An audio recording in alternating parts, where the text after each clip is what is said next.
Hi students, this is Mrs. Cager. I'm doing this recording for you since we missed our Class Connect time on Tuesday. So this is what we would have gone over during our Class Connect time on Tuesday. Of course, with the recording, it won't be quite as interactive as we would have done in live class, but it will still be helpful for you to understand what the personal narrative should look like. And at the end of this recording, we're going to go over the requirements for the personal narrative that you are going to be writing. So this lesson is all about drafting personal narratives. This is English 2, and this is the recording for Tuesday's Class Connect class, September the 14th. So just to kind of get our brain going in the right direction and get ourselves in the right mind space, I want you to think about the following prompt and just jot down a couple of ideas. This can just be on a scratch page or something next to you. But I want you to write about a time when you were changed by an event. What happened?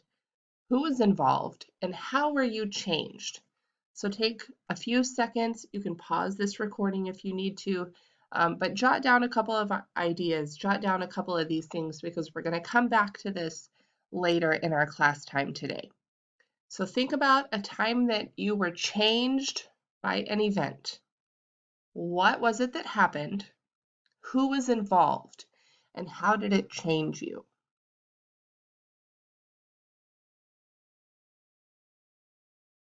So keep those ideas fresh in your mind. If you jotted them down on a piece of paper, keep that close. We're going to revisit that in just a little while. The standards we're going to be covering today are pretty broad. So we're covering 9A, 9B, all the strands of 9B, 2A, 5E, 5G, 5I, 5J, and then our ELPS, these are all our language proficiency standards. So anytime we have a writing assignment, we will have all sorts of language standards because we're reading, we're writing, we're speaking, we're doing all of those things. Our objective for today is to plan a piece of writing appropriate for various purposes and audiences by generating ideas through a range of strategies like brainstorming, journaling, reading, or discussing. And we want to use an organizing structure that's appropriate to our purpose, our audience, our topic, and our context. We're going to read some sample narrative prompts and identify a narrative essay topic. You're going to identify the topic for your own narrative paper today. So let's talk about what it means to write a personal narrative. Narrative writing is writing that tells a story, okay? It has a purpose, and the purpose is to tell something that happened to you and to tell your feelings about it. It's a story in which you show some sort of realization about yourself and your life, and you share that experience with your audience. So, who is your audience? No matter who reads your story, you have to work on vivid descriptions to appeal to your audience. So, this is going to vary based on your topic. What are you talking about, and who are you telling? So, this is going to be different for each person. Who is your audience? That's going to help you determine how your narrative will be worded. No matter who your audience is, though, we really want to work on having lots of detail and vivid descriptions in our writing. When we talk about tone in an essay, this tone is your voice, and your voice needs to come through, especially in a narrative essay. You want your voice to come through as though you're having a conversation with the reader. This story is informal and it would be written in first person. So for this assignment, for this personal narrative, you are telling the story as it happened to you. So you will be using first person pronouns like I, me, mine, etc. Like I said, narrative writing tells a story. Narrative writing can be true and it can be about real people and real events. Narrative writing can be realistic with characters and events that could really happen, and it can include characters and events that could never happen in real life. So every year when we do the narrative essay, I get questions from students, and the question is always, does this have to be true? And the answer to that question is no. Narrative writing does not have to be fact. It doesn't have to be true. It has to sound as though it actually happened. So if you're writing, if you want to make up a story, you are more than welcome to make up a story. A good narrative piece, I wouldn't know the difference. I wouldn't be able to tell. So it does not have to be true. It can include characters and events that could never happen in real life. It can be totally made up. So when we're talking about details in our writing, we want to show, don't tell. So we want to show the reader what's happening by the language we choose to use, rather than just telling the reader what happened. You show the audience what's going on by describing what you sense. And we're talking about those 5 senses. What do you see? What do you hear? What do you taste? What do you touch? And what do you smell? So you want to incorporate descriptors for as many of those senses as possible throughout your writing. This really immerses your reader and helps them feel like they're in the middle of the story.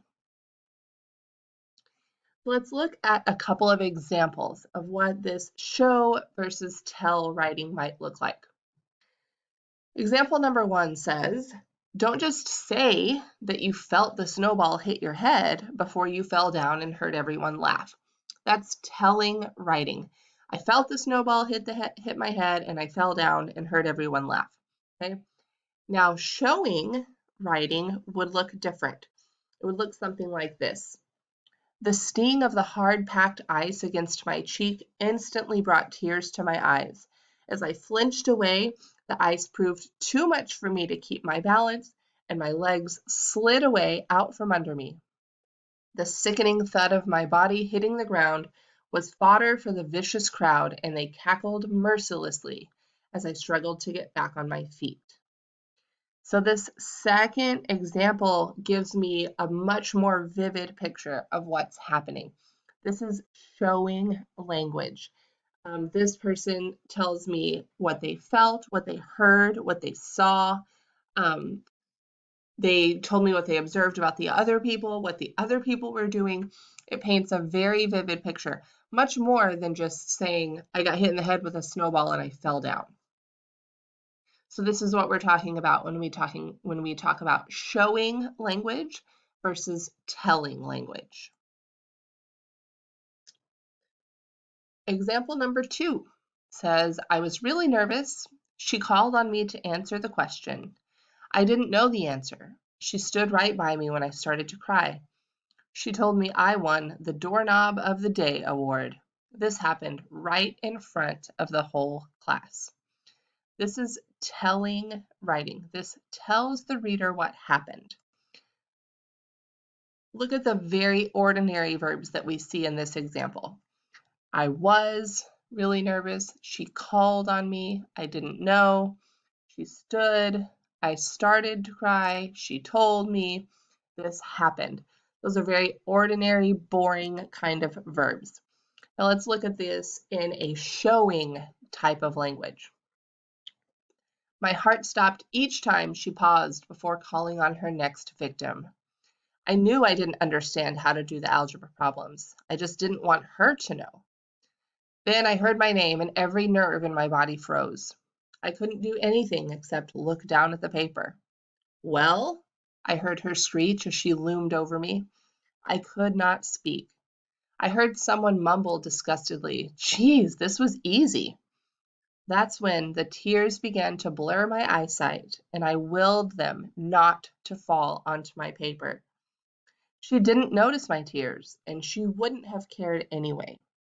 She just clicked away on those high heels of hers, saying, well, I guess you win the Doorknob of the Day award. I got off easy, since she was capable of a cruelty far beyond that. This example, again, this shows me what is going on in that classroom. I feel like I'm sitting there. I know exactly what this student is feeling like. I can picture everything around her. This shows me so much more than the first example that's just telling me what happened. Look at the verbs here. Look at the word choice. My heart stopped. She's calling on her next victim. Every nerve in my body froze. I heard her screech and she loomed over me. That's when tears began to blur my eyesight and I willed them not to fall onto my paper. She just clicked away on those high heels of hers. All of this is very descriptive language, very good examples of showing language.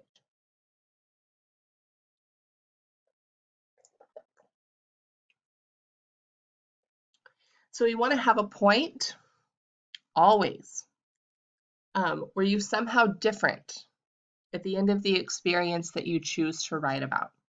If so, how did you change? Did you learn something new about yourself? And what was it? This is something that you want to get to in your conclusion. You're going to tell the story that you want to tell, but you want to have a point to the story.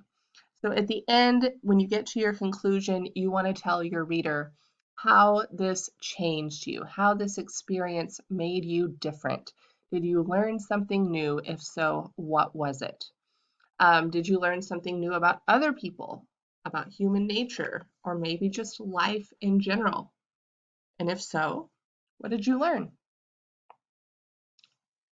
When you interpret your meaning, you bring out the meaning and you make it understandable to your reader. We've been doing this when we read stories since we first started school.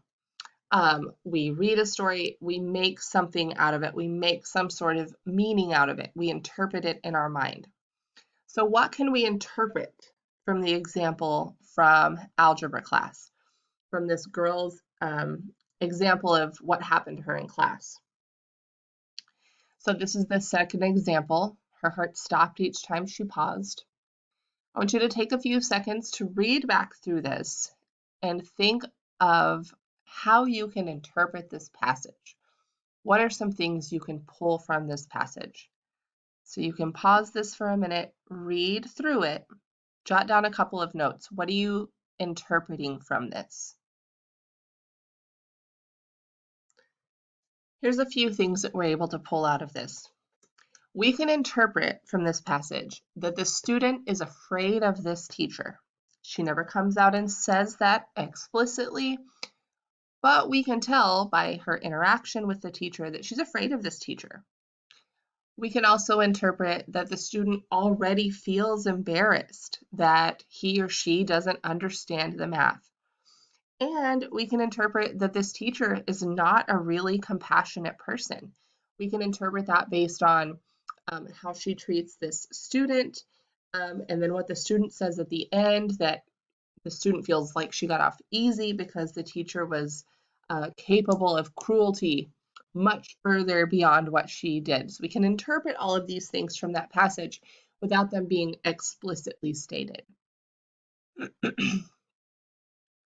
So when it comes time to set up your narrative, excuse me, in your introduction, you want to give some sort of attention grabber.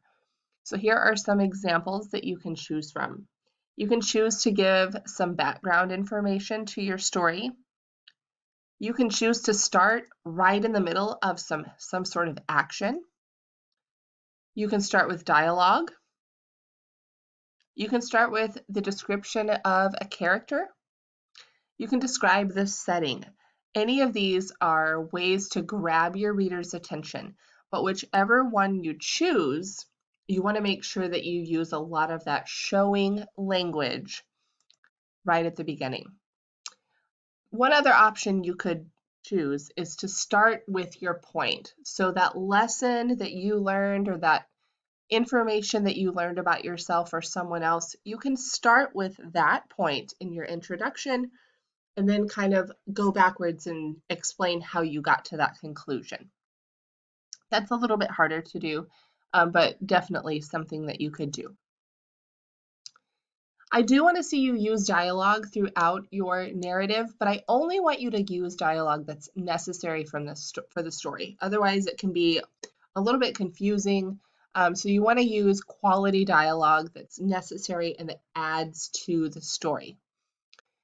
When you're punctuating dialogue, you begin a new paragraph whenever the speaker changes. You use quotation marks around the speaker's words, and you separate dialogue tags from the rest of the sentence with a comma, a question mark, or an exclamation point. And as always, you begin a new sentence with a capital letter. Do not capitalize the second half of a sentence that is separated by the dialogue tag.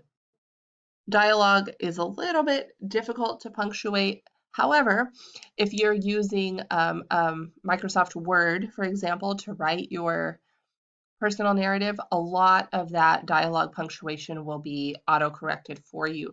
Or when you run your spelling and grammar check, it will help you punctuate those things. So here are some examples of what that would look like. Watch out, he screamed as he ran toward her. There's a car coming. So you'll notice new paragraph here, quotation marks, punctuation. He screamed as he ran toward her. Then my speaker changes, so I start a new paragraph again. I'm trying to get out of the way, she shouted, as fast as I can. This is what we were talking about when I said you don't capitalize the first letter when you're continuing the dialogue. So I have this she shouted right here, but I don't capitalize A. It's just a continuation of this first sentence. But she had dropped her money and was desperately trying to pick it up quickly. Without that money, she knew she would not be eating that weekend. Get! He didn't have time to finish. By the time he yelled again, the car was a blur going by. He closed his eyes tightly, and then he heard it. Laughter. Oh my gosh, that was close, she shrieked as she clutched her tip money in her fist. She already made the plans in her head to celebrate with a pizza. So you'll notice every time the speaker changes, you indent and start a new paragraph. Of course, again, quotation marks, lots of commas within dialogue, and the dialogue punctuation goes inside the quotation marks. So here's an example, watch out, exclamation mark, and then the quotes. The exclamation mark does not go outside the quotation marks. So here's where we're going to start moving forward into your personal narrative. Look back at those notes I asked you to take at the beginning of class and think, how could you make that response a showing piece instead of a telling piece? I ask you about a time you were changed by an event. I ask you who was involved and what you learned from it. Obviously, you can't share out in the chat box because we're not live, but think about how you could create a showing piece out of that instead of a telling piece. And that's going to be a great start for your personal narrative.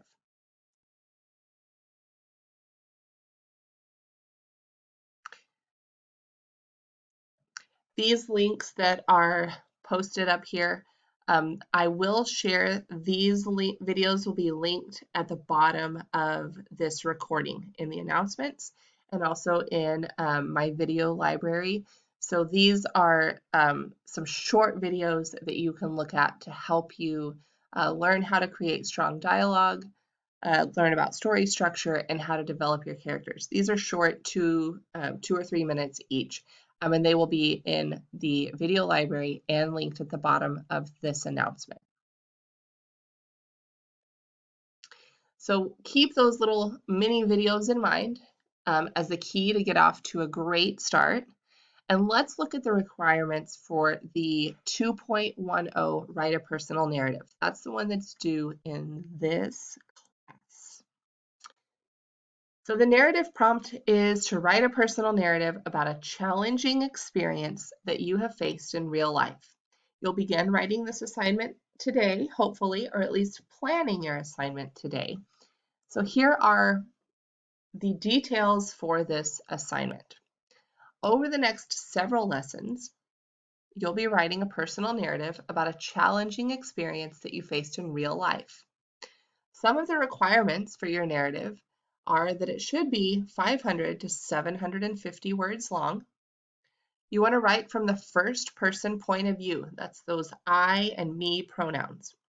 You will be the main character, and you want to try to include one or two other important characters who participated or who were involved in this experience.